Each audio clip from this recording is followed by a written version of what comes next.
Hi, this is Daniel and Ruth from Hi. Israel Uncovered, and today we're going to chat about Israel's image. Does it Yeah, need a rebrand? Should it be rebranded? How? It's taken a massive beating. We can argue forever whether it's rightly so, unjustly so, whatever. But the fact is, a lot of people see Israel with negative eyes. negative And they eyes. have and by the way, some people for decades, they've just, the kind of like the propaganda machine to legitimize Israel is not something new, No, but over the past 15 months, it has been amplified. and let's just say it how it is. We are losing the PR war, Right. and have been losing the PR war for years. Right. And I think that's largely down to the amount of funding going in on the other side. Right. Firstly, to delegitimize us, and secondly, simply because of how few of us there are. Correct. I agree with you. It's a numbers game. At the end of the day, people are usually quite shocked when it's like there's actually 15 million Jews in the world. So, How many? 15 million. 15. Yeah, 15. There's 15 million Jews in the whole world. Half of them are in Israel. And so if you have like hundreds of millions of people from other religions, even I don't know, there's like 1 billion Muslims in the world. Right. And right. when they're taught, you have 1 billion and they're taught in school that and Israel is the funding one being pumped correct. To an absolute... You have the Qatars and all these terrorist states, the states funding terrorists, infiltrating universities, all the academy in the West, plus all the hate that is being taught in many Arab countries. Not all, by the way. A big part of the Abraham Accords was to remove explicit anti-Semitic texts from the textbooks in schools. Right. Well, so that hasn't worked. No, but like in the in the Emirates. Yeah, in the people with the Abraham Accords, like a big part was removing openly anti-Semitic texts, hating on Jews and Israel, and blaming them for the cause of all of world problems, which still very much exist in Gaza and the West Bank, and in many other countries, and many other countries as well. These children are taught from birth to hate and to kill Jews. Yeah. So yeah, I know people think it's crazy, but you're right. I'm happy you pointed out because it's a fact, and they learn. There's like a math book, and then it was like they don't learn like if I buy 3 apples and then you give me 2 apples, I have 5 apples. They learn if I kill 3 Jews and then you kill 2 Jews, then we kill 5 Jews. So these are textbooks today in 2025 in many countries for hundreds of millions of people. Yeah. So hundreds of millions of people.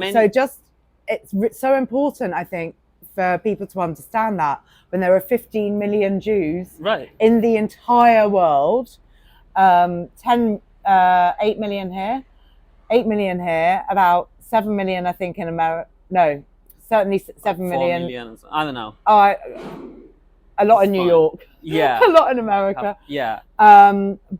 But 300,000 Jews are in the UK.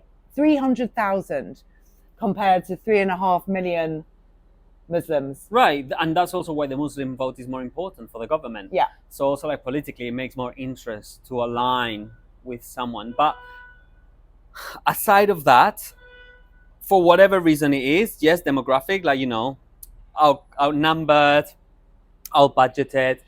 But I still think, just as in marketing, sometimes you can do an incredible rebrand, or sometimes you can be like a startup and have a disproportionate amount of success and a much louder voice. What can Israel do to like you said, to become sexy and cool again? And because it is for anyone that is here or lives here, like we know what it is like, and we know that everything's a lie. And I always say everyone I know that has traveled to Israel for the first time, the moment they land and I ask them, what did you think? They're like, it's nothing like what I expected.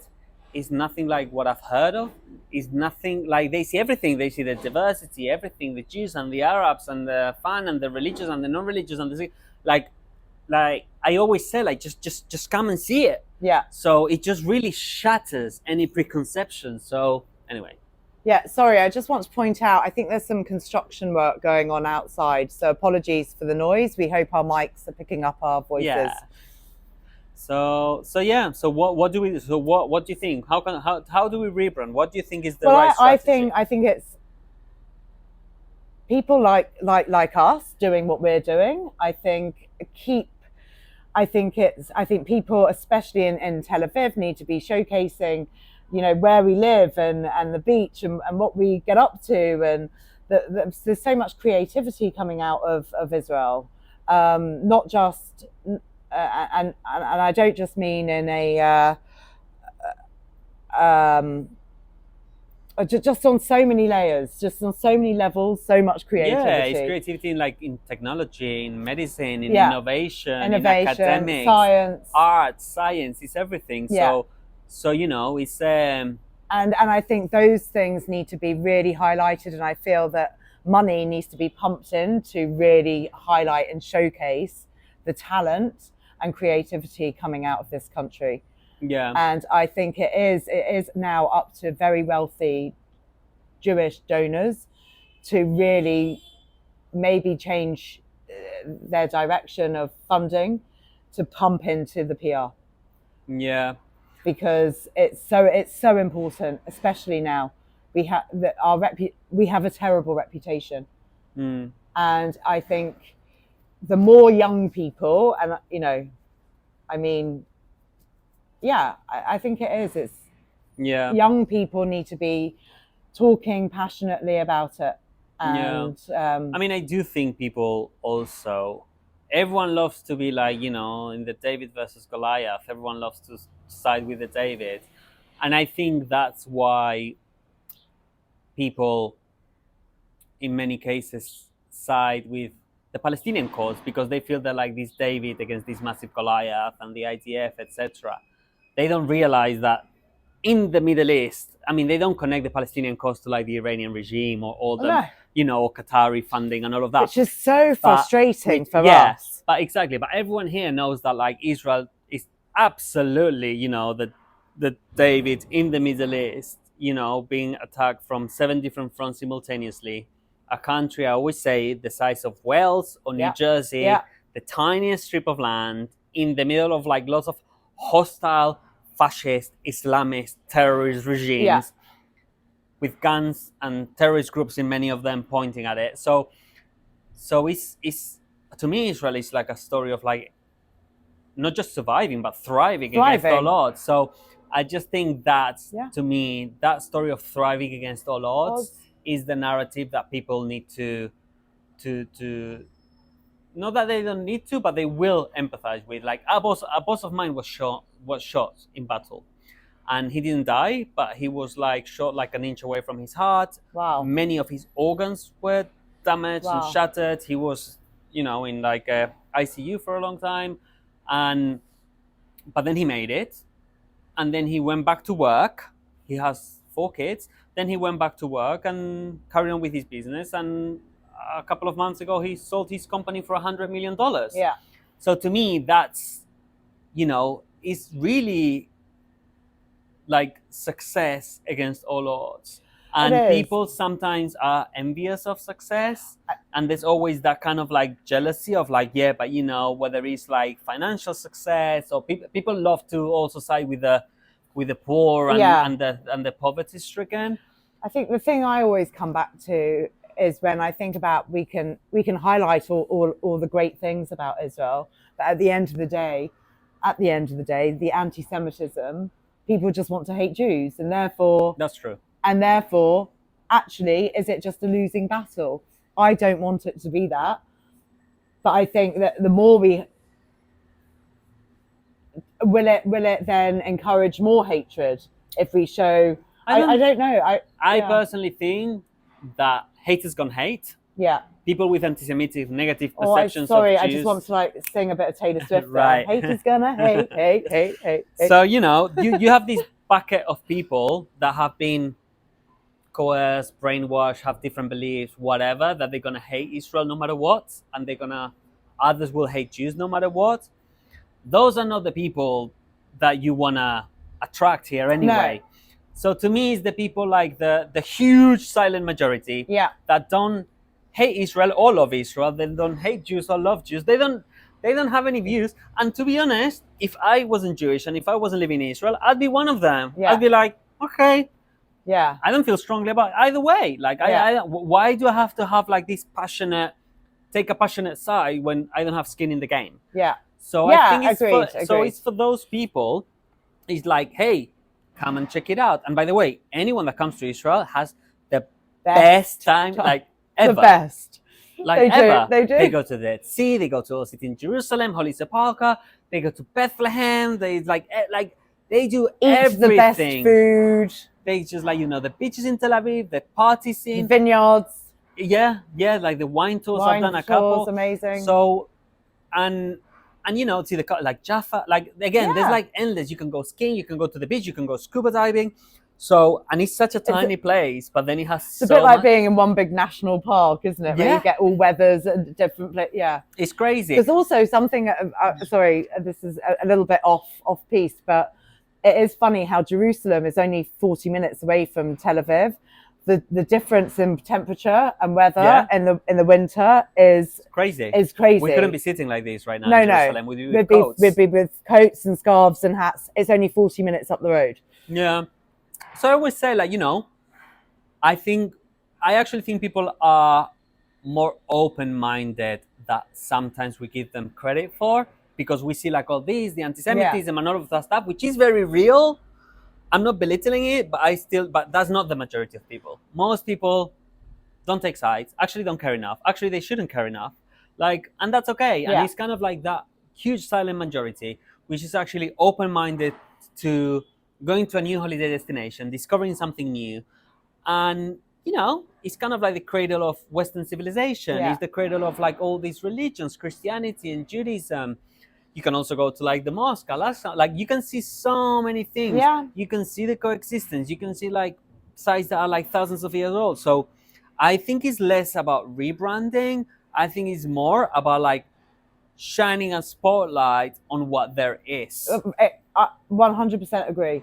I think we've also spoken to some of our friends and family recently and have kind of posed this question to them. So, do you want to maybe? Well, yeah. I mean, I hope he doesn't mind saying it, but your father is a legendary music producer. No, publisher. Publisher. There you go. So he was a legendary music publisher. Now retired. Yes. But long time. One of his claims to fame, which he has many, a long list of accomplishments, was bringing back ABBA. With ABBA Gold. So, the Swedish group, they were long forgotten. Nobody would touch them with a barge pole. No. And he rebranded it, put ABBA Gold out. Yeah. Then later he actually also was behind Mamma Mia and everything. So that huge wave of success for them and giving them that rebirth. And ABBA will now never die.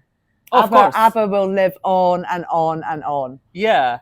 And those songs are just classics. Yeah, and the amazing thing is that the rebrand, he didn't kill the essence of the music. No, he literally kept it authentic. Yeah, so he kept it authentic. So I think that's why I think it's kind of that's how I see connection to Israel. It's not that it needs a new face. No. It doesn't need a new song. It doesn't need new, everything is here. You have the beaches, the religious sides, the archaeological sides, the people.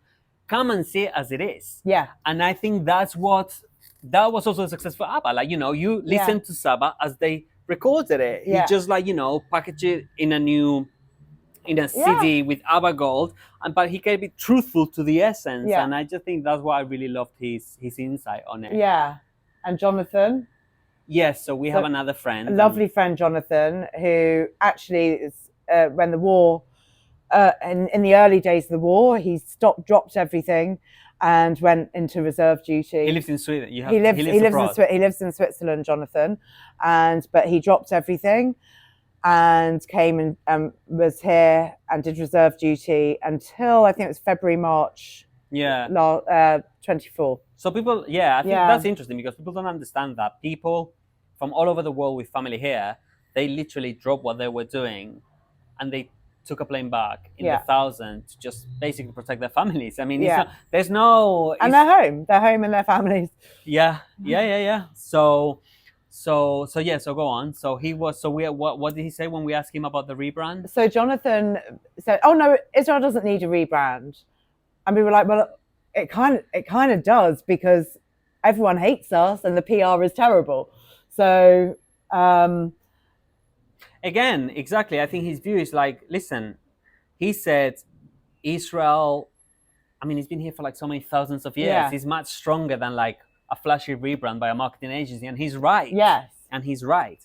But I think that's what I said. But like, by rebrands, I think it's actually to just shine a spotlight of the truth. I think the lies have been so damaging over the past years. Everyone that says and Israel spreading, it's like the lies are almost sort of, I think of the wildfires in LA, those scenes have been horrendous to watch. But imagine that in lies about here. This tiny little country, this tiny little... For decades. decades. It's an apartheid state. It is wildfire lies. Oh, totally. 100%. And everything, all those words of like, it's an apartheid state, it's a... they're committing genocide in Gaza. Government, it's a ethnic cleansing, or basically like all these things that people keep repeating, the damage they cause, in many ways is a way for them to win a war, because their objective is to delegitimize Israel. Yeah. So I guess, to counteract that, I mean, I recommend everyone to come, see for themselves. And by the way, also go to the West Bank, spend a month there. Yeah. See how you like it. Again, I won't be joining you there, but if you want a tour guide in Tel Aviv, I would be happy to show you around. Yeah. So, I mean, I do also think that people like a winner. I mean, some people are going to hate Israel no matter what. We're always going to be the underdog, but we're always going to be the underdog. Like, we'll be the underdog, but at the same time, we will keep delivering technology innovation to the world, medical innovation to the world, arts, literature. Like, that's kind of like also part of like the DNA of the Jewish people. Yeah, that kind of like entrepreneurship, innovation, resilience.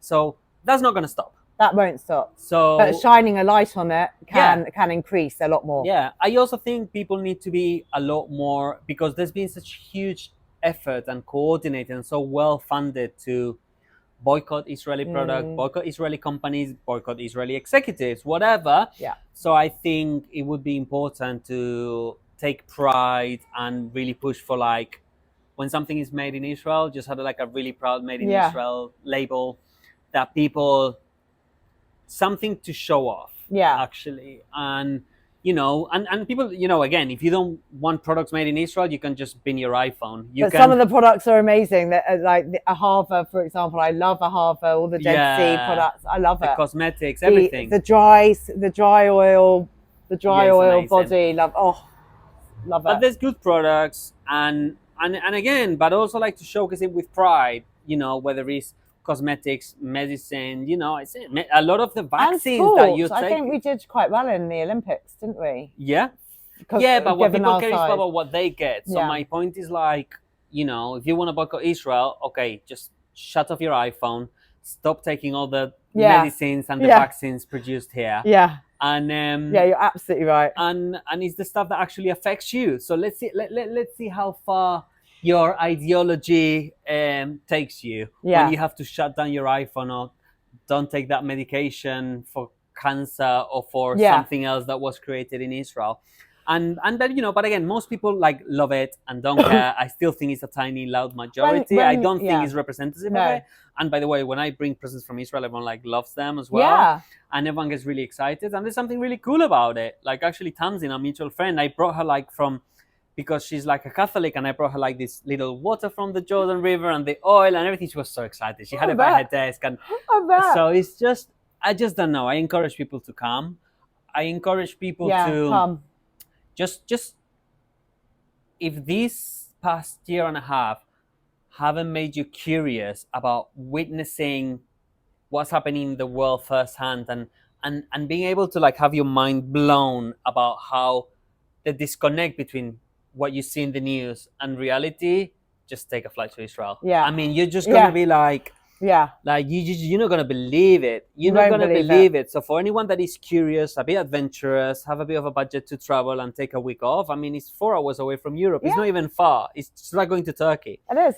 You know, you come here, you stay for a week, and then you're gonna understand so many things that you kind of like think you understand before you see in the news. So many things are gonna click and connect. Yeah. And by the way, not all good. I also think there's lots of things that I criticize about Israel, that I don't like about Israel, that I miss about living in Europe. Because every country is the same. Yeah. No country is perfect. Right. And Israel is far from perfect. Right. But it's our home, and it's the only place we have. And I also think is a place where the expectation versus reality for someone that has never been here could not be further apart. Yeah. And that's why I think is really special and exciting every time that somebody comes to Israel for the first time, because they all say the same thing. Yeah. You know, my mind has been blown and all my preconceptions have been shattered. Yeah. And on that note, thank you so much. Thank you. See you soon.